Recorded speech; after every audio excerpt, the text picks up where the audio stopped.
ఎంత కార్డియో చేసినా బరువు తగ్గట్లేదా? దాని వెనకున్న అసలు కారణమేంటో ఇప్పుడు చూద్దాం.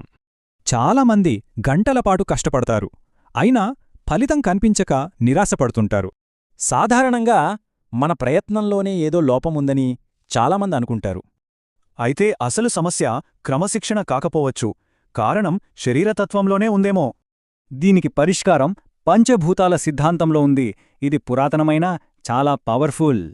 అసలు విషయమేంటంటే, చేసే కార్డియో శరీర తత్వానికి సరిగ్గా సరిపోవాలి. సో ముందుగా పంచభూతాలను అర్థం చేసుకుని ఆ తర్వాత సరైన కార్డియో ఎంచుకోవాలి. ఉదాహరణకు పృథ్వీ, జలం, అగ్ని, వాయువు ఇలా ఒక్కో తత్వానికి ఒక్కో రకమైన వ్యాయామం ఉంటుంది. అందుకే అందరికీ ఒకటే అనే పద్ధతి ఎప్పుడూ వర్కౌట్ అవ్వదు, సరైన ఫలితాలు రావు. మరి ఒకరి శరీరతత్వానికి సరిపోయే సరైన కార్డియో ఏమై ఉంటుంది?